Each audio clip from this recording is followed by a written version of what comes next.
Okay, so Michael, you have this big game against the Ravens. So does that mean you just like don't have to practice this week? You're just like hanging out with cows on a farm? That's definitely not what that means. We have a heavy day of practice today, and we're gonna make it through after that overtime finish. So we're gonna get through today, and we're gonna have a great practice. Tell me about the cows. So me and my wife, we went to go see some cows yesterday because I actually just got 42 acres around here. So we're starting our own little hobby farm. We got chickens, and I'm working on a new poultry shed. I'm gonna get turkeys, peacocks, guinea fowl, and then more chickens. Well, you mentioned a lot of birds. So you're a bird guy, the chickens, the whatever, all the different kinds of birds. Like you took care of a set of birds last week with those Ravens. You mentioned the overtime win. The catch. I saw what you told the Colts about the catch. Your helmet flies off. You get crushed by the safety. Is this your favorite catch of your career? I would say it's up there. Probably my favorite is the one versus San Francisco, like in the bomb cyclone. Just because it was pouring rain and it was the game-ending catch, or like it was basically the game-ending catch. And that was probably my favorite moment because you just heard the whole crowd go silent. There's quiet as a mouse in there. You and Anthony Richardson seem to really have it. You're clicking. You started the season with him, of course, missed last week with a concussion.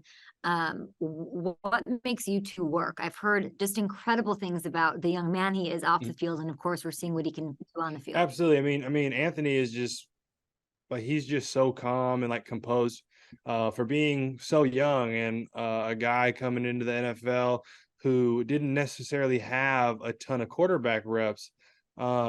Just how he's grown over the last couple months. I mean, he's come a long way fast, and he's only getting better. And if you guys can believe it, I mean, I don't think he's scratched the surface of what his potential is. So he's only going to get better and better.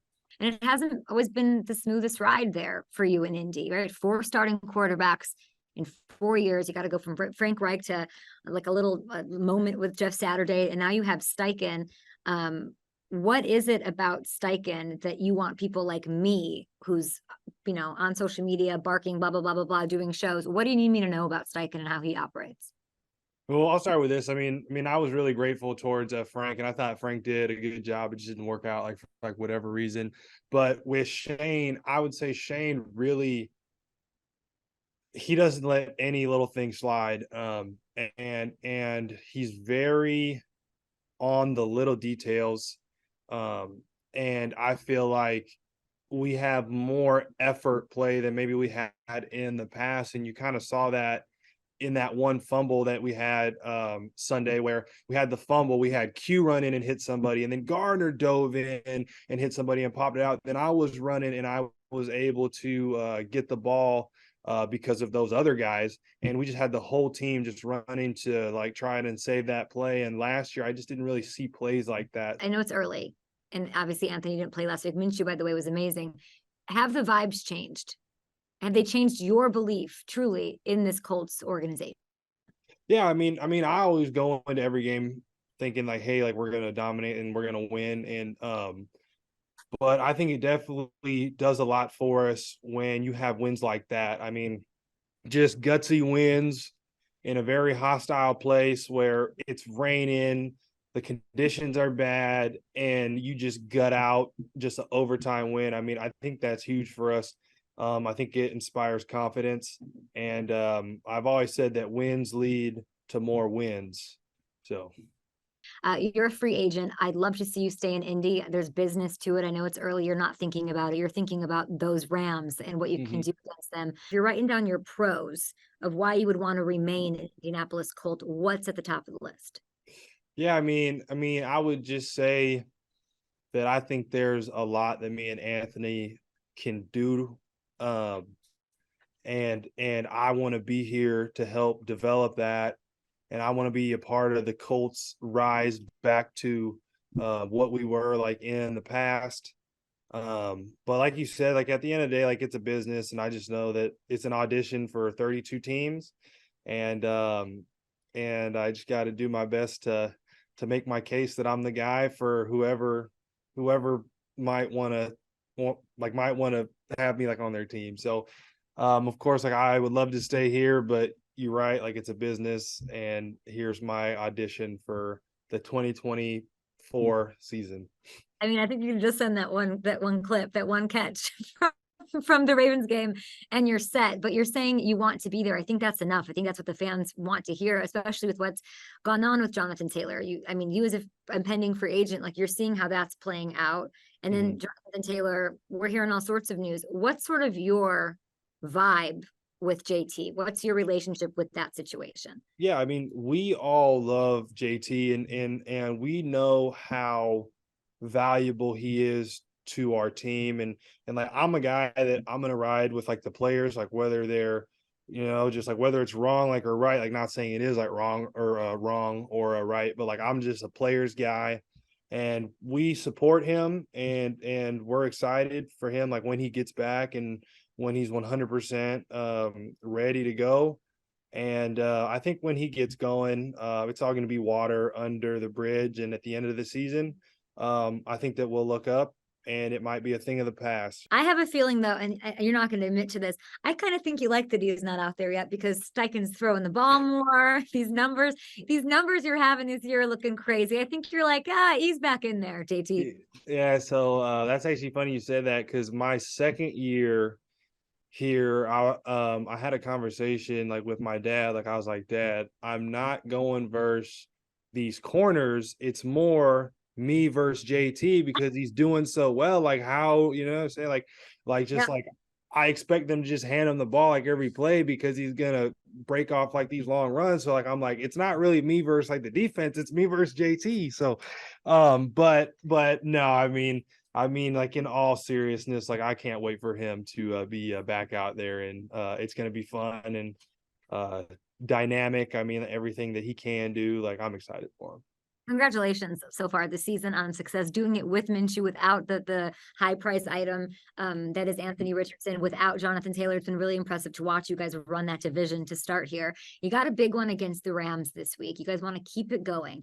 I personally don't know what to make of the Rams. Like I don't know. And I know you're watching defensive tape. All I can look at, Puka Nacua is crushing it. Like, and I know Samson was with you last year. Mm-hmm. What do you make of what Puka's doing?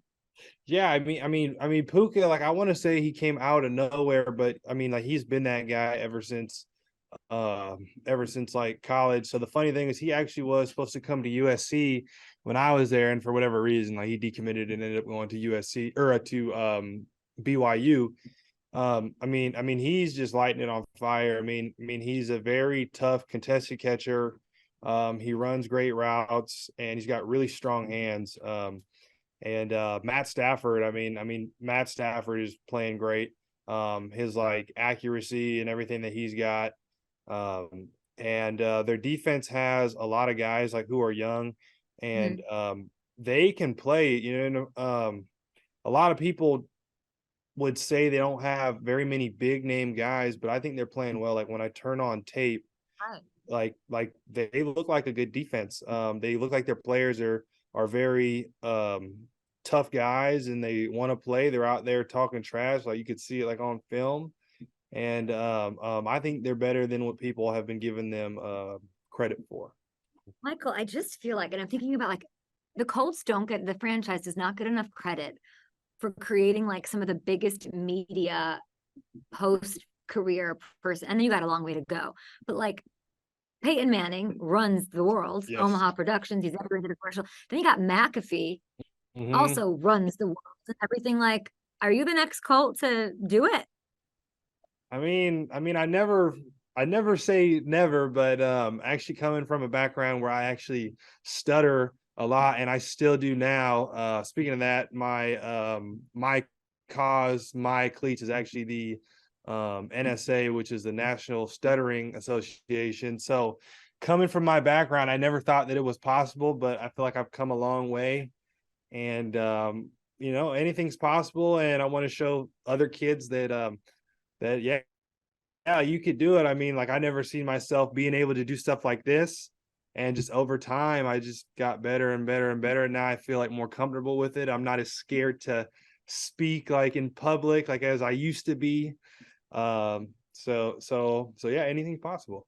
I would say, I think you got a future. I mean, you got a future in this. That's what I think. That's what I would say. And we appreciate Thank you. sharing that. We'll be rooting for you with My Cosmic Cleats, with all that coming up in the next couple of weeks. Now we want to play one last game. We got some good quarterbacks on your team, some great quarterbacks and personalities. We wanted to see which one of your quarterbacks you would pick in different scenarios. So we're calling it Okay. Rich or Minch. Okay. Okay. Which of your quarterbacks would you rather ride a tandem bicycle across the country with? I'm gonna say Anthony, just because like you've seen the guy's legs, like they're huge. Like he'll just carry me. He'll carry you. Yeah. You can work out your processing beef in your head while Rich is riding you across Yeah. the great country. 66. Okay. You're already married to your beautiful wife, Kiana. But if you could marry her again, which I know you would love to any day of the week, Yeah. which of those quarterbacks would you pick to give the best man speech at your wedding, Rich or Mitch? Oh, that's tough. They're both great guys. I would say Gardner for sure, because Gardner's gonna come up with something very creative, and very, very like unique for sure. I mean, well, he probably wear jorts to your wedding. So you got to make sure that there's like a dress code. Yeah. Which of your quarterbacks would you pick to compete with your family on an episode of Celebrity Family Feud, Rich or Mitch? I'm gonna go with Gardner. Gardner knows a lot of surprising facts that like you just would never think of. Last one for you. The Super Bowl, it's in Vegas this year. Which of those quarterbacks would you most want to plan some sort of a Vegas-y style weekend with, Rich or Mitch? Legacy, I would probably say both of them. I mean, like it's hard to pick one. Anthony for sure, because Anthony's popping, right? I mean, like he's got all the connections. Like you should see his like fan mail. I mean, he's getting stuff that I've never seen before. You know, Like what? I mean, like I don't want to say it because I'm not sure he wants his business like put out there, but like stuff that I've never seen before. Okay. So like I will say I did see like a $20 bill like in an envelope like from a fan. A fan's never given me money.